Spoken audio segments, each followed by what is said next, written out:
HighBridge, a division of Recorded Books, presents Lightning Sky by R.C. George, read by John Mclain.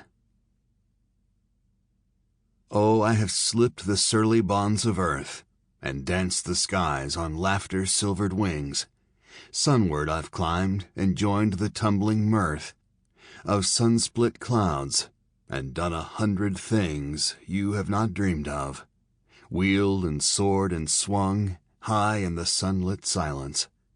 Hovering there, I've chased the shouting wind along and flung my eager craft through footless halls of air. Up the long, delirious, burning blue, I've topped the wind-swept heights with easy grace, where never lark or even eagle flew. And while with silent, lifted mind I've trod the high, untrespassed sanctity of space, put out my hand and touched the face of God. John Gillespie McGee, Jr., 19-year-old American with No. 412 Squadron, Royal Canadian Air Force, killed in action on December 11th, 1941. Forward. Every once in a while, a new author emerges out of the blue and takes a genre by storm. With Lightning Sky, R.C. George has done exactly that. For years, I've worked closely with World War II veterans, the elite paratroopers and Marines featured in HBO's Band of Brothers and the Pacific.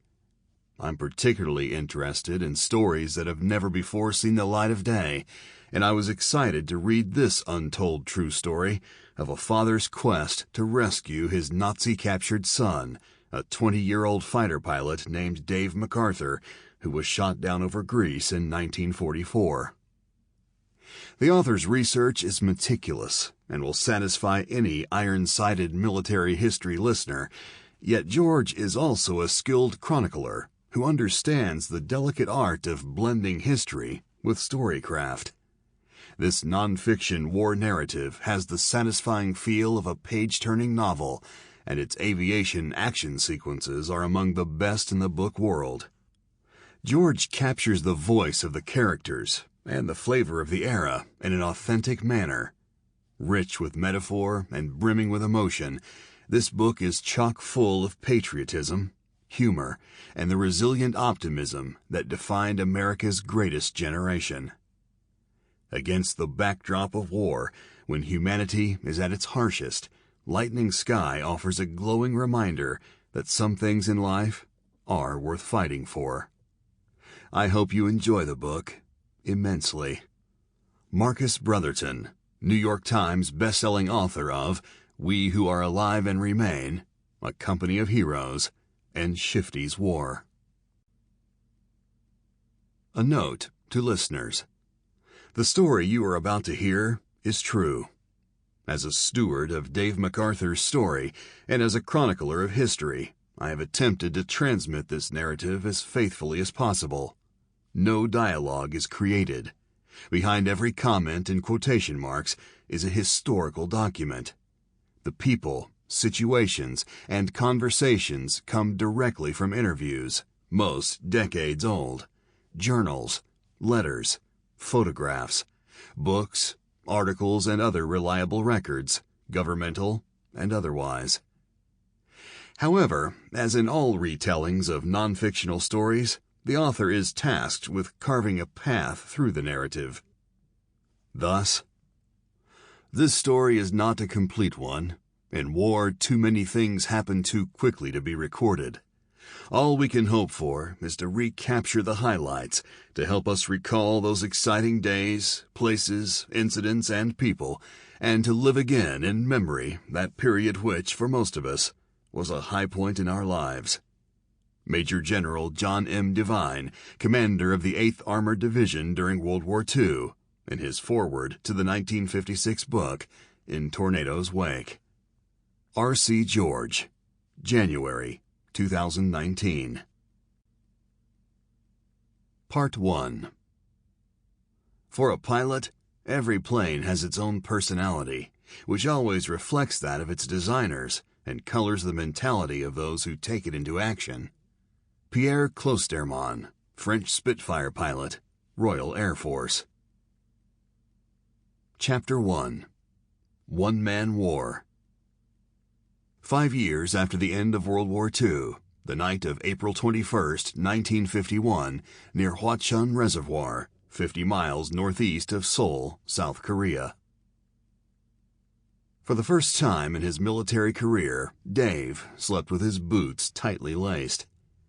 It was approaching 11 o'clock p.m., and throngs of Chinese soldiers stirred in the hills.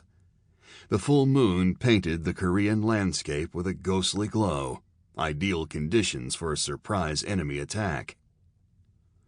The small village of Wontongne veined between two towering hills.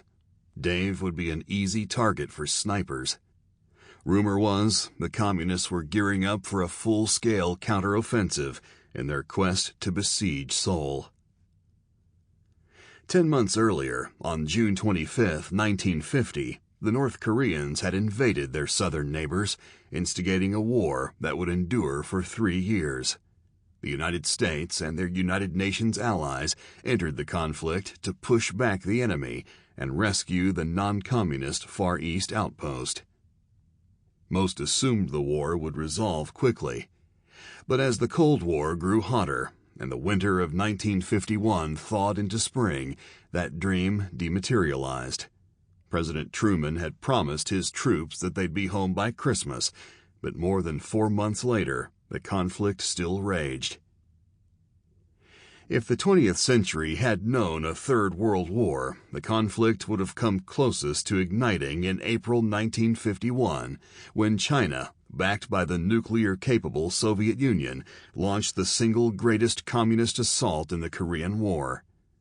3 years earlier, the Soviets had successfully detonated their first atomic bomb, codenamed First Lightning. As 250,000 Chinese soldiers spilled into the Korean peninsula, which jutted out of China like an appendix ready to rupture, and as Soviet-built MiGs threatened UN air superiority, talk filtered positively up the U.S. chain of command about dropping 30 to 50 atomic warheads already being stockpiled at the Kadena Air Base in Okinawa. A yes from President Truman, who had already threatened their use, would launch the War Emergency Plan. Then, dozens of atom splitters like Little Boy and Fat Man would transform the neck of Manchuria into a horizon of mushroom clouds. Standing in the Communists' way was a long line of Allied forces spackled thinly across the 190-mile-wide Korean peninsula. The goal now was to drive the enemy back above the 38th parallel. Years later, the Korean conflict would be called the Forgotten War, but to those fighting for a free world democracy, the stench of corpses and the loss of brothers in arms would linger forever. By the end of April, a beleaguered but determined Western force inched its fingers through the rugged ridges. First Lieutenant David W. MacArthur was on the front lines of this coalition.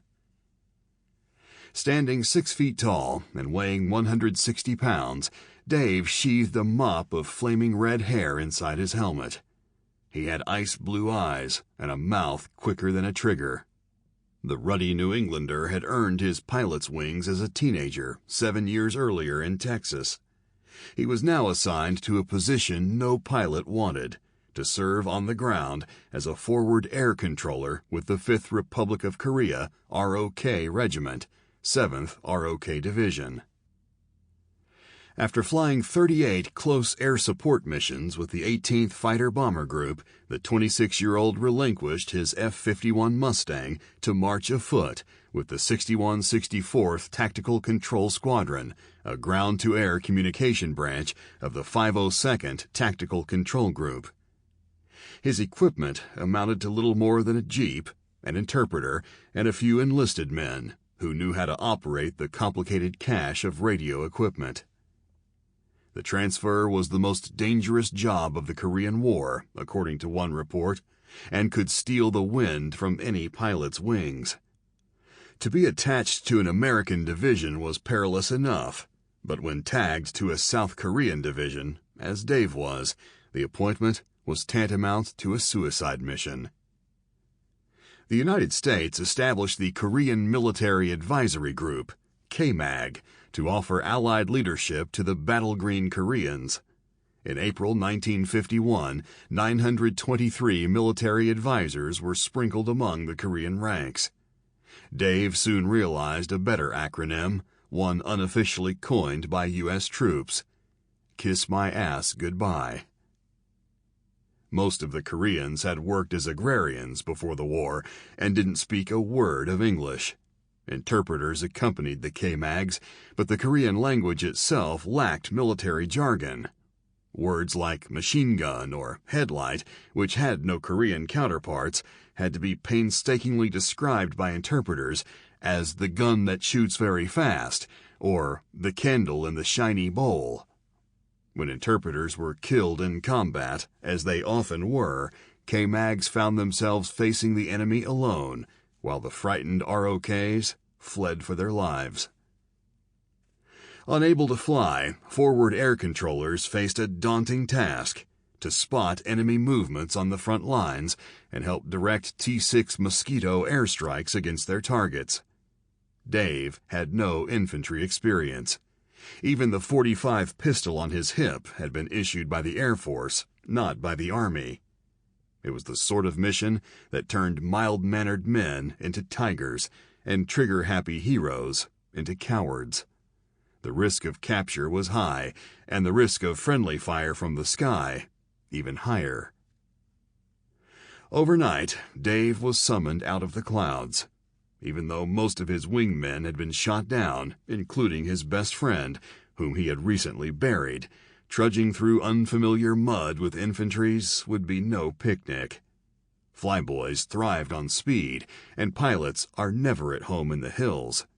At this stage of the war, however, the 5th Air Force needed a few experienced aviators to delay their rotation schedule and even jeopardize their Air Force careers entirely. Without logging combat hours in the air, promotion wasn't possible. Nevertheless, Dave did his damnedest to make the best out of a bad situation. He accepted the transfer, trusting that nothing would be more deadly than an airman unafraid to put his boots on the ground. 1 hour before midnight, a burst of gunfire jolted Dave from his sleep. He tumbled out of his sack and planted his boots on the floor. They were already laced, which had bought him a few precious, life-saving seconds. He snatched his belt, cocked his .45, and rushed out into the moonlight. On any other night, he might have relished the pleasant ambiance. But as he filled his lungs with warm Korean air, his ears were bruised by the sound of bugles, whistles, drums, and shrieks. It was the sound of the enemy, and they were advancing. The cacophony spilled into the village of Wontongnee. It was a nightmarish noise, a war technique trademarked by Chinese soldiers to psychologically disarm the enemy before an attack. It worked. The 5th ROK Regiment began to disintegrate as hordes of Chinese rushed madly in their direction. The Allies were under heavy attack. And there were so many of them, hundreds, maybe even thousands, a sea of helmets flowing over the ridge. So far in his stint as a forward air controller, Dave had spent the first few weeks of April wiping out isolated Chinese units on a northern march. After a brief respite at Hyunri, he pressed north of Line, Kansas, which lay beyond the 38th parallel, southeast of the Iron Triangle. To Dave's southwest was the Hwachun Reservoir. The villages surrounding the large body of water and its 256-foot-tall dam had been taken by Allied forces, but some doubted that the thinly spread 6th ROK Division could ward off an attack. On the day before, April 20th, he had noticed increased enemy activity in the northern hills along the Soyang River, when the sound of occasional rifle fire was eclipsed by the thunder of heavy artillery. Even so, Dave had coordinated 11 successful airstrikes. Under his guidance, some 50 planes deposited their bombs and missiles in concentrated areas of opposition, shocking and demoralizing the enemy. As day turned to dusk, Dave contacted a nearby relay plane to request air reconnaissance of the area. The news was sobering. 3 Chinese divisions were moving toward his position, and they were carrying a mountain of artillery. How many soldiers? The pilot could only guess. On the night of April 21st, as the human tsunami crashed over the area, Dave found himself in the path of the greatest enemy assault in the Korean War. Approximately 700,000 communist soldiers, spread out among 70 divisions, rushed south to reclaim the capital. The first thrust of the Chinese Fifth Phase offensive had begun. For the Allies, the silver lining came always from the clouds. First came the whir of the wings, then the snarl of the engine, and suddenly an outfit of Reds discovered the horror of 1,000 degrees Fahrenheit, nearly 5 times the boiling point of water.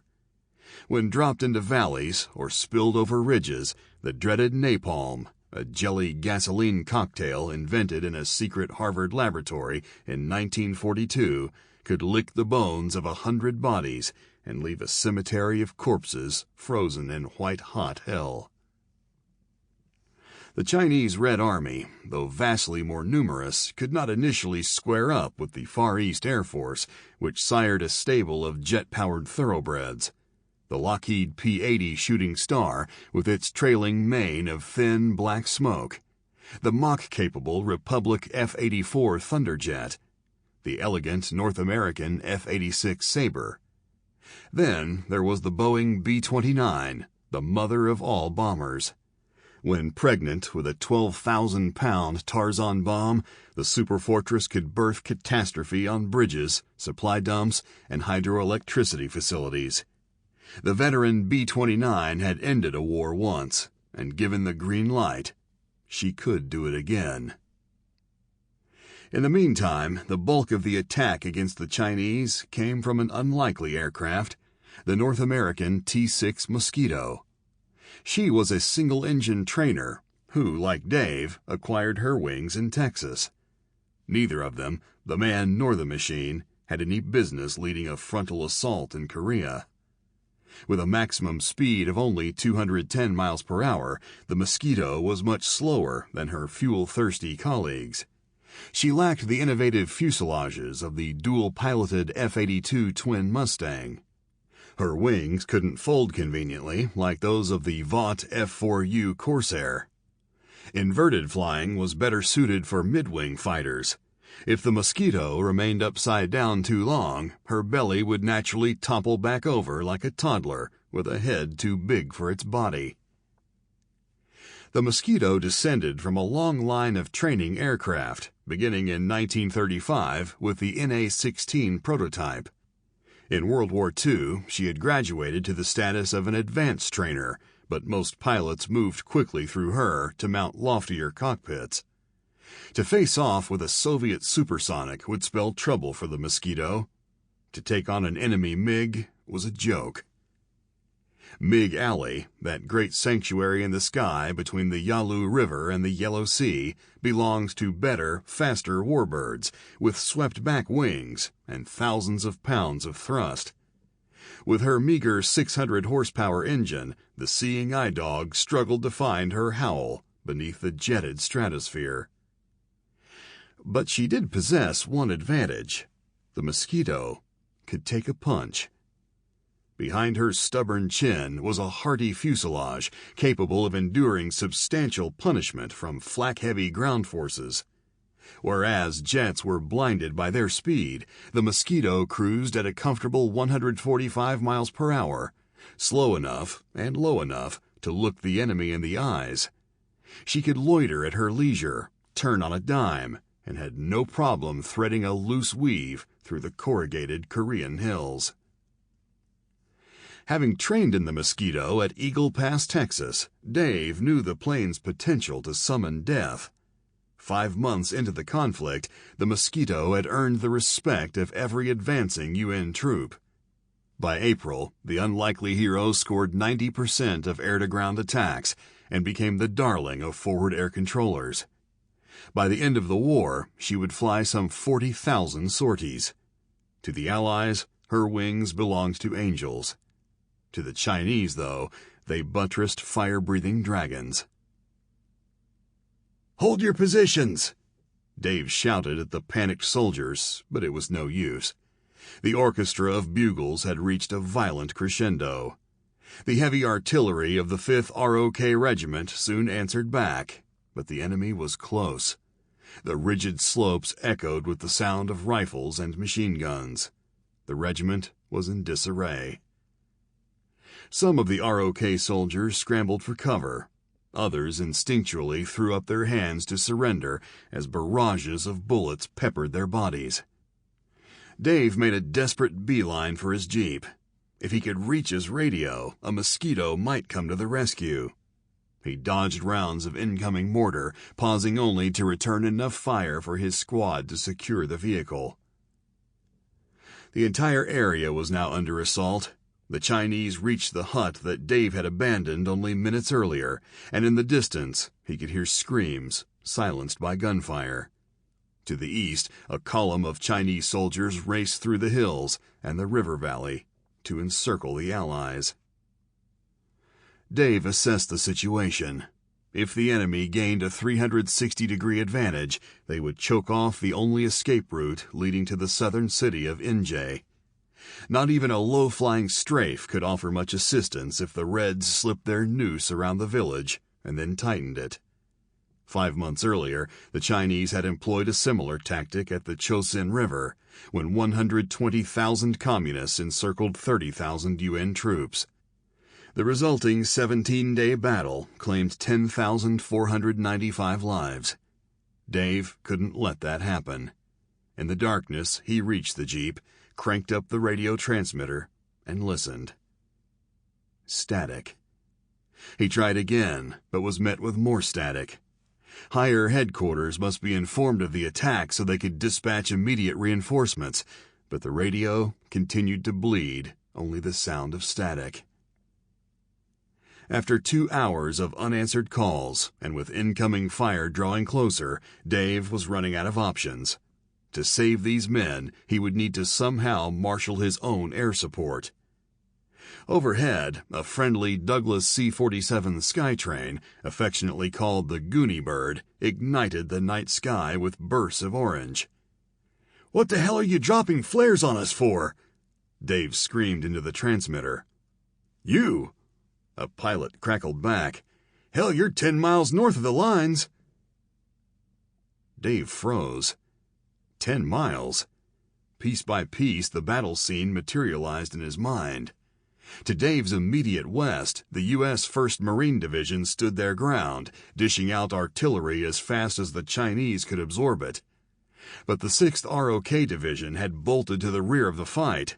Their retreat created a 2-mile gap in the Allied line, a hole through which the Chinese quickly spilled. If true, this was absolutely the worst-case scenario. "Tell the Joint Operations Center we have been cut off," Dave said. "Set up an airdrop of ammo and send in help as soon as possible." A mob of confused ROK soldiers rushed to Dave's jeep. The horrified look on their faces suggested they were verging on collapse. They needed a leader, someone to guide them into battle, or into exodus. For some reason, and despite his rank and lack of infantry experience, they identified Dave as that leader. Fight or flee? It was a difficult decision to make, but the beleaguered men demanded an answer. Surprised by his own courage, Dave decided to stay and fight the enemy, at least until his ammunition ran out. In that instant, and against the backdrop of an orange-striped sky, a man turned into a tiger. According to the official Air Force report, the F-51 pilot suddenly became an infantry officer. 70 miles to Dave's west, the famed British Gloucestershire Regiment faced a similar situation. They were protecting a 12-mile front north of Seoul when the Chinese descended on the regiment like a swollen wave, as one young Gloucester remembered. Unwilling to abandon their weapons, the British defended Hill 235 for 3 days. But when the ammunition ran dry, the soldiers were surrounded and eventually overtaken. History would immortalize the glorious Gloucesters for their heroic sacrifice at the 3-day Battle of the Imjin River, when an army of 650 men staved off a legion of 10,000 Chinese soldiers. Dave was made of the same stuff. He leaped into action, corralled the ROK soldiers into organized units, and then encouraged a handful of American military advisors to command the Koreans back to their posts. The artillery guns had to be remanned. The Chinese onslaught had to be checked. A spray of small arms returned fire. Dave deployed more of the Korean troops, assigning them to strategic vantage points and ordering them to hold their ground at all cost. Before long, the glorious sound of the big guns boomed once more. The howitzers pumped their shells, one after the next, into enemy fortifications, splintering trees and pockmarking the hills. Clusters of enemy bodies popped into the air and came down as corpses. But something had to be done about the mortars raining down on their positions. Dave rallied a handful of Koreans and led them toward a nearby 400-foot ridge. A frontal assault was the only way to take out the enemy. He pressed hard to the outskirts of the village, but the 15 K-Mags and the 300 ROKs kept dropping, forcing Dave to retreat and replenish his squad. After 10 desperate attempts to take the ridge, and after losing too many soldiers, it became clear that the Chinese circle would not budge. The refurbished resistance was crumbling. Hundreds were wounded or dead, making it now impossible to defend the perimeter. The enemy mortars continued pummeling their positions, demoralizing the ROKs and the K-Mags. When the heavy artillery ran out of ammunition, what had started as a bad situation suddenly turned critical. The area was lost. Dave scoured the sky, pining for an ammo drop. Just then, the sound of a familiar engine rose above the roar of battle. It was the Martin B-26 Marauder, a thin-skinned, accident-prone, hard-to-tame medium bomber that had been designed for speed, not low-level strafing. With her short, overloaded wing and powerful twin engines, the B-26 wasn't ideal for loitering. The unlucky gunner, or flak bait, manning the 50-caliber machine gun in the plexiglass nose would be vulnerable at low altitude. The B-26 performed best up high. In World War II, the bomber had earned an impressive kill streak against Japanese cities. Experienced pilots called her the Invader. But to the unfortunate novices who crashed her, and many did, she was known as the Widowmaker. Flying dangerously slow through the Korean mountains, the high-speed bomber required a capable docent. But there was no guide in sight. Dave lunged for the radio. "Can you help us?" he pleaded. The pilot probably could, but not without a Mosquito plane curating the attack. Dave had an idea. He would become the Mosquito. "Fly directly over this village heading north," Dave instructed the pilot. "I'll tell you when to start firing." The pilot consented, leveled off at 100 feet, and dropped his speed to 140 miles per hour, keeping her just above a stall. Dave saw the Invader growing larger on the horizon as she came up the southern road. The moonlight stenciled a handsome silhouette around its bullet-shaped nose, which had to pass directly over Dave's head before he could give the command. Timing was everything. Dave kept his finger on the transmitter, waiting for the right moment. A few more seconds lapsed. "Fire!" The B-26 opened its mouth and vomited a brilliant stream of 50-caliber slugs at the charging Chinese. A cheer erupted from the ROKs as the front turret blazed a trail of red mist through the enemy. The celebration, however, was short-lived. In all the commotion, Dave had forgotten one essential thing about the B-26. It had a rear dorsal turret, and it was also firing. A second line of lightning followed behind the first. The tail gunner, unaware that he was Sample complete. Ready to continue?